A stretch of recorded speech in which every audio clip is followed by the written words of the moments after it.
Welcome to the channel. Welcome to today's run through of all the latest Manchester United news and transfer updates, keeping you right up to date with everything. I'm Jamie. Before getting into it, smash a like on the video, subscribe to the channel if you are new, and let's jump straight into it. So there's been loads of noise over the last few days and probably weeks suggesting that United's priority going forward in the transfer market is going to be the midfielder, and we've been linked with, heavily, mainly Carlos Baleba. We know we had clear interest in him in the summer, but the reports come out suggesting that there's another player potentially on United's radar. So Ruben Amorim has been assured he will have funds to work with in the January transfer window, and Manchester United's early planning has put Nottingham Forest midfielder Elliot Anderson on the radar. So that's interesting, saying that that Amorim will have money available in January. United want to bring in two new midfielders, one in January and another in the summer, as they strengthen the core of Amorim's squad. Anderson has been a name of interest throughout this year, and the intrigue from Old Trafford is growing, with Sir Jim Ratcliffe and co ready to back Amorim in the coming window. And the report goes on to say that United are admirers of Anderson, as he figures highly on their shortlist, but luring him from the City ground won't be easy. Now, that came from Dean Jones. Dean Jones is a decent source as well, suggesting not only that Manchester United do have money available to spend in January. How much, we obviously don't know. We're not in charge of United's budget. But secondly, interestingly, that they're interesting in two new midfielders going forward. I think that's a fair assessment when you look at the midfield situation at the moment, with Casemiro out of contract next summer. Reports on Bruno Fernandes and the Saudi Pro League. I'm going to go for an update on that in a second. Kobbie Mainoo and his contract situation, and potentially him, asking to leave the club, albeit on loan. And then, Manuel Ugarte's form and confidence and everything absolutely dropping like a brick in water. It's no surprise to me that we maybe need to bring in one or two midfielders in the summer. You could argue a case to say that actually, if depending on the Kobbie Mainoo situation, because if he doesn't sign a contract, I think there needs to be a conversation. We need to do something, maybe not next summer, but the summer afterwards, because you're going to potentially have an unhappy player that's, that's refusing to sign a new deal and stuff. But maybe that's something for further down the line. But yeah, there's an argument to say we might need three potential midfielders in the future. But and then also that Elliot Anderson is now a name on the list. Now, this could be a little bit of convenience reporting, because he's had a couple of good games for England. He's in the limelight. Let's strike while the iron's hot and link him with United. But I do think he would be a really, really good profile of player to bring in. Actually, his numbers are, pretty good for a midfielder of what you would look for in terms of an all-rounder, progressive carries, take-ons, which is, we know, something that Amorim likes in the midfield. Being able to drive through the middle of the pitch, I think, would be massive. That's something that we're definitely missing at the moment. Like, there's someone to get the ball and run and dribble at players through the middle of the park, I think would be a massive advantage to us. And I think Anderson's got the skill set to do that. But then also defensively as well, tackles, blocks, clearances, aerials. And you do need to look maybe at stylistically as well, how Nottingham Forest have been playing, because they are more of a counter-attacking team. So maybe that gives them more of the opportunity to sit back and be in that sort of low block and make the tackles and stuff. But you've still got to do it. You've still got to do the work on the pitch as well. Yes, I really like the profile of player Anderson. I think he would be a really good, interesting profile of player to bring in. How much he would cost, who knows? Whether Forest would want to sell him in January, who knows? Is that something we can line up maybe for next summer? And because we've done the groundwork on Carlos Baleba, that seemed to be the one that maybe we might go back in for in January if we've got the funds available. Going to be really interesting to see how they piece the midfield together, because I think we've done a good job rebuilding the front line in Sesko and Boomer and Cunha. The defence, I think, was sort of sound anyway, with Mazraoui Dilit being bought last summer, and then Aiden Heaven coming in. We've got Martinez coming back soon, hopefully, as well. So it'll be interesting to see how he fits within. Touch wood, dare I say that Luke Shaw's remained pretty much injury-free for a few games as well, and has had a decent start to the season. So I think the defence is stable. I do think we maybe would want some additions going forward, though, because Maguire's out of contract next summer. There's no solid information at the moment whether he's going to be released on a free. There's reports maybe Saudi might be interested in him as well, or we're going to do like a new contract for Maguire. But I think that's maybe something to look for in the summer. But that midfield does need attention, so it's going to be really interesting to see who they go for, what sort of profile, because I do think we definitely need an upgrade in there. But give us your thoughts and feelings on that in the comments. Give us your thoughts on Anderson as well. Let me know what you think. Good shout, bad shout. Get involved and let me know. I'll be interested to read those later. Now, one of the reasons why the midfield is going to be so prominent going forward is because of the exits, as I mentioned before. So Fabrizio Romano had the following to say regarding Bruno Fernandes. So from Saudi already 3 years ago, they wanted Bruno, then 2 years ago, then last year, and he extended the contract. This summer again, Al Hilal were pushing a lot to get Bruno, and the negotiations was quite advanced, but Bruno wanted to stay at United. I think we covered that at the time, that there was, it got to the point where it was just effectively they'd agreed everything. It was just down to Bruno whether he wanted to go or not. And if you remember the reports where he was taking time to chat with his family and bits like that as well. So I do think that deal was definitely quite far down the line. And then Romano goes on to say that from Saudi, they want to return in the future. So it's over between Bruno and Saudi for this summer since end of May. But Bruno said no to Al Hilal. We heard reports about Al Etihad, but that was never a possibility. Al Etihad and in August for Bruno was completely fake. So those other reports later on in the transfer window that we had about Bruno potentially going to Saudi, dismissed by Romano.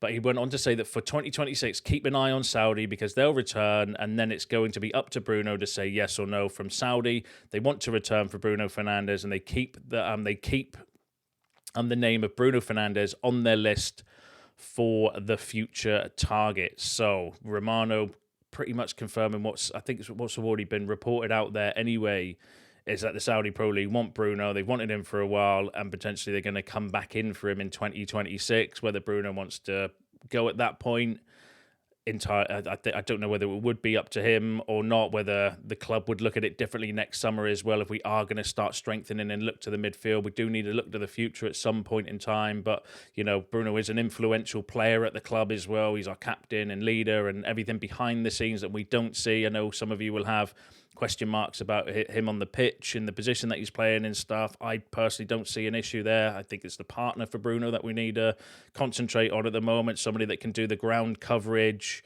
to allow him to go forward and express himself a little bit more. But it's not without complications for sure. It's not the perfect solution, but that's the way we're going down this season. But yeah, and we need to have that sort of conversation that Bruno potentially, this could be Bruno's potential last season for United as well, which will be, interesting to see. Hopefully we can get the best version of Bruno as well. I think he's had a mixed start to the season, but his numbers are always going to be high. He is a creative machine for creating chances and stuff. I think he's already the highest. I sure saw a stat the other day, and I'm sure it was. Let me see if I can find it quickly, so I know I'm not waffling. Where he was like the top. Created the more chances or something in the Premier League already this season. No, I can't find it, but either way, he's very high in his numbers and his stats and data already this season. But yeah, and that again highlights one of the issues that we've got because, like I said before, we know Casemiro was going, potentially Bruno to Saudi as well. Does leave a gaping hole in the midfield, especially if Amorim's playing them. That seems to be our midfield partnership this year. So, but yeah, give us your thoughts and feelings on Bruno in the comments. I know that might be a bit mixed from some of you going off of previous videos. Now, the other conundrum in midfield is Kobbie Mainoo. So sources close to Mainoo have rejected suggestions he asked to leave permanently and insist he was only seeking a temporary move that could help force his way back into Tuchel's England thinking. A loan move to Napoli was mapped out and United said no, though there's a possibility it could be resurrected in January if Mainoo's situation hasn't changed. United would need a replacement, which is always tough to do mid-season. And that came from Rob Dawson, suggesting that, if Kobbie Mainoo, depending on how many minutes he gets between now and January, could then try to force a loan move again in January because he wants to get in England's World Cup squad. You can't blame him for that, I don't think. and again, it leaves us in a situation where what do we do in January? I think that's why maybe we are looking to bring someone in. Like, do we loan Mainoo out and maybe try and get Conor Gallagher on loan for the second part of the season? That could be plausible, but I do think if we go and get, let's say, you go and get Baleba, for example, or a target that you want on a permanent deal, could we look to maybe loan Mainoo out, bring Conor Gallagher in on loan, although Athletic rejected that offer at the end of the transfer window? Could we be doing, or look potentially to do something like that? But it all depends on his minutes between now and January, so that's going to be really interesting to keep an eye on. But give us your thoughts and feelings on the Mainoo situation in the comments. I'm sure you've got something to say regarding that, so let us know below. And then the next story I want to go through, this was interesting, from Santi, saying that in the final 2 days of the transfer window, Manchester United attempted to sign Lyon's Malick Fofana. George Mendes facilitated talks between United and Fofana's father, but no agreement was reached. Now, Fofana's a good player, actually. I remember watching him. I thought he changed the tie, actually, in the Europa League last season when he came on. It was absolutely terrorised us, I think, and was largely contributed towards Lyon's sort of fight back before we then went on and did what we did in that game, and in the end. So that would be a really interesting profile, and I do think we lack a little bit of that. I was saying this in a video before, and I think the way I explained it was a little bit wasn't very clear. I think we missed somebody off the bench that can have, like, that's a nuisance and a little bit of pace and guile, and somebody to change the dynamic of a game off the bench. And I do think we're sort of lacking that, because a lot of the players that we've got to play in the 10 positions, for me, I lack that sort of explosiveness and that pace to get behind or run at tired defenders. I do think we're lacking a little bit of that in terms of like squad depth. So someone like Fofana would be a really interesting profile to bring in to play in that sort of forward area. But give us your thoughts and feelings on that in the comments below. Let's move on to the exit news. So although it's a straight loan, Onana is effectively ending his United career with a switch. An Old Trafford return after a season of Super League football is highly unlikely. That came from Laurie Whitwell yesterday, because I think I'm sure the Turkish transfer window closes today, so we're going to hopefully get some movement and announcements and everything like that for Onana's loan move to Trabzonspor. But effectively, Laurie Whitwell was saying he's ended his career after a straight loan, which it is what it is. Obviously, there was always going to be some movement on the goalkeeper anyway after signing Sen Lemons. That's because, as I've said before, threw a cat amongst the pigeons, because you've then got 4 goalkeepers.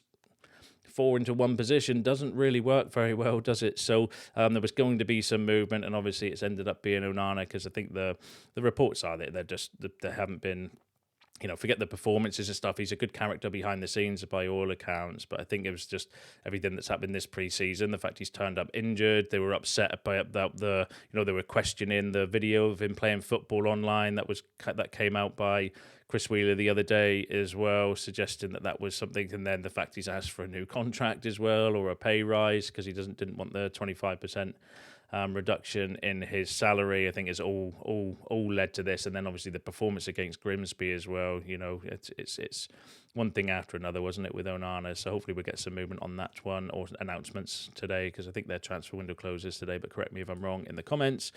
Graham Bailey said Onana firmly believes that he has been used as something of a scapegoat, and he still thinks he is the best goalkeeper United have, but he is heading into a World Cup year and African Cup of Nations in January and wants to be playing, so he has accepted the move to Turkey. What do you think about that? Do you think Onana's been used as a scapegoat? I personally don't agree with that. I think he's just been poor. That's it. There's no other way to describe it. He's been shocking at times, and I think that his performances and it just it just creates a nervousness around the place with Onana, and I don't necessarily think he's been scapegoated, because he's literally been throwing the ball in his net for games, and we've all seen probably the highlight reel and the compilations that are going around at the moment as well. I don't necessarily think that he's been scapegoated as such. I just think he's been poor, and that's it. It's as simple as that. It hasn't worked out. And it is what it is. But we move on. Hopefully, Sen Lemons can be the one to, come in and be the actual De Gea replacement that we that we need at the moment. But yeah, I disagree that he's been scapegoated. But give us your thoughts and feelings on that in the comments below. And then finally, the other movement we might get is Malacia. So News Sport have reached an agreement with Manchester United for the loan transfer of Tyrell Malacia. The decision is awaiting. That came from reports in Turkey. Fabrizio Romano, though, has said that Tyrell Malacia leaving in the coming days is a possibility. Nothing agreed or done yet, but several clubs from abroad are showing interest. And then we had like Alex Crook saying a similar thing, that maybe he might be going to Turkey, but he's not entirely keen on the move as well. But if he is going to go to Turkey, like I said, I think we're going to need to hear something soon. If not, it's be the Saudi Pro League, and if not, he's going to be back in the squad. And that's it. But I don't necessarily think that's an issue, because Malacia is not one of that. I don't think that anyway, that's not been reported anyway, that he's doing anything behind the scenes or anything like that. I just don't think he's similar to some players. I don't think he's seen as good enough, and we want to move him on. And maybe he wants to move on and try and play football as well. But yeah, I'll give you any updates if anything comes out regarding Malacia. But yeah, give us your thoughts and feelings on that in the comments below. Give us your thoughts on all the other topics discussed in today's video, because that's you all up to date with the latest news and transfer updates. Smash a like on the video on your way out. Subscribe to the channel if you are new. See you in the next one.